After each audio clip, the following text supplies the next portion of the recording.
following program is a production of the Alabama Cooperative Extension Service.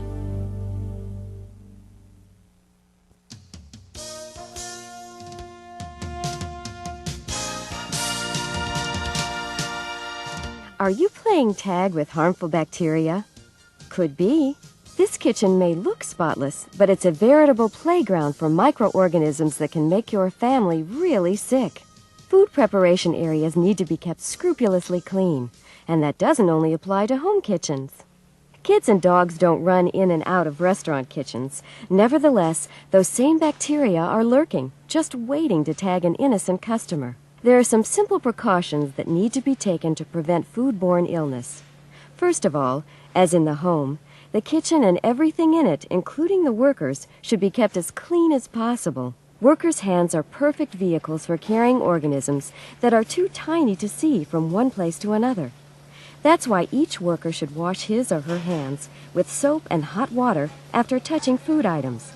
Also, hands should be thoroughly washed and dried with disposable towels after handling surfaces and equipment that have come into contact with food. And those utensils and countertops should be cleaned to remove food and other particles, and sanitized to kill bacteria after use, too. Harmful bacteria can also live on clothing, so it's important to keep uniforms clean.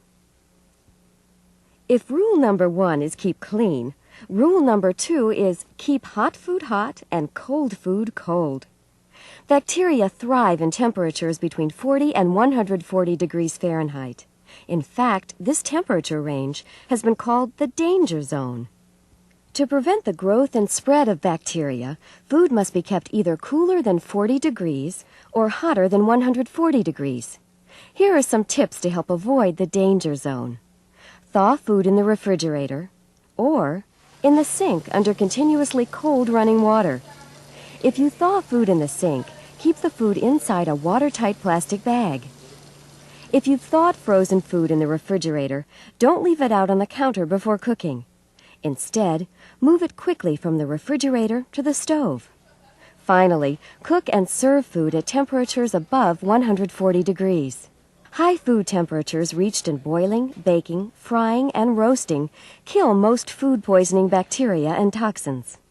Cooking temperatures usually reach from 165 to 212 degrees, well out of the danger zone. But serving temperatures may dip dangerously low. Steam tables and chafing dishes are designed to keep foods warm, but they don't always keep foods hot enough. So it's best to serve food within 2 hours of cooking. We've already said workers can transfer bacteria on their hands. That leads to another big problem area called cross-contamination. Basically, cross-contamination occurs when those tiny little bad guys move from one food to another.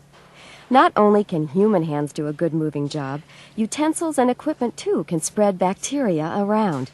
Here are some ways workers can prevent cross-contamination.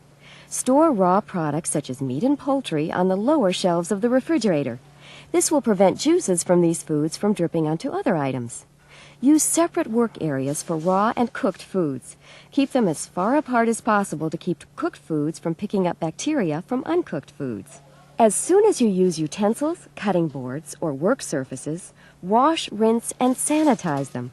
This stops the growth of bacteria then and there.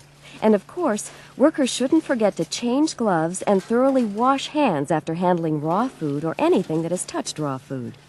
The same rules apply to leftovers. Avoid the danger zone by cooling cooked food quickly.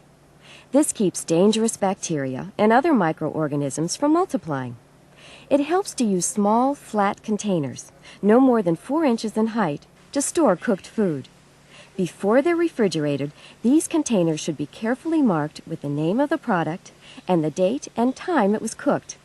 When the time comes to reheat the food, it should reach an internal temperature of at least 165 degrees Fahrenheit. Proper reheating should kill most bacteria. Like we already said, bacteria are awfully tiny, but they can cause big problems for the human body. There are 20 or so food poisoning organisms, and any of them can make people very, very sick. Prevention is, quite literally, in the hands of the people who prepare the food, making sure it gets to the table safely. Let's take a look at 2 kitchen workers. You decide whether you want to eat in Restaurant A or Restaurant B. Marge works in Restaurant A, and Bill works in Restaurant B. Bill washes his hands with soap and hot water, but Marge scratches her head and gets to work preparing dinner. Tonight's steak is on the menu in both restaurants. Bill takes his steak off the bottom shelf of the refrigerator and takes it over to the countertop. Marge gets her steak off the top shelf of the fridge. She hasn't noticed that liquid from the steak has dribbled down onto lettuce kept below. Bill's job is to get the steak ready for the cook. He adds spices and rolls the steak in a flour mixture, wearing a clean pair of plastic gloves. Marge can't find a clean pair of gloves, so she wears the same one she wore earlier today. Nobody will know the difference, right? Wrong. Gloves should also be washed or they can contaminate foods. Bill's steak is ready for frying. After delivering it to the cook, he sets about his job of cleaning and sanitizing the preparation area. Marge finishes her job, too. She takes a rag off the sink and wipes down the countertop. But she doesn't sanitize it because, after all, it's just going to be used again. That's why, while Bill is washing his hands with soap and hot water, Marge is saving a little time by getting out the lettuce. She'll make the salad in the same place she prepared the steak. Bill takes his lettuce from the refrigerator and begins making salad, too. He's careful to use clean utensils. Of course, Bill has already sanitized his workspace. Marge uses a knife she found in the sink. It's probably clean. Her hands feel a little wet from working with the steak, so she wipes them on her apron and starts chopping vegetables. Restaurant A, Marge's restaurant, serves just as pretty a plate as Restaurant B, where Bill works. But which meal would you rather eat? Marge isn't a bad person. Really, she's not. She just doesn't understand the importance of her job. Bill knows he plays a key role in keeping food safe and the people who eat it healthy. While workers like Bill and Marge are on the front lines, there are others who play an important part in food safety. Management may make a daily inspection of facilities, equipment, and workers to make sure the rules are being followed.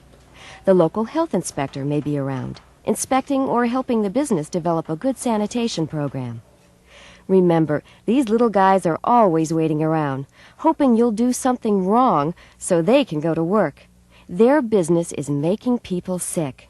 Yours is keeping customers, as well as yourself, healthy. It's a big job. But if you follow the basic rules, 1, keep yourself and your work environment clean, and number 2, maintain food at the proper temperature, you'll no longer be playing tag with harmful bacteria. So be a winner in the safe food game. After all, you're it.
The preceding program was produced by the Alabama Cooperative Extension Service.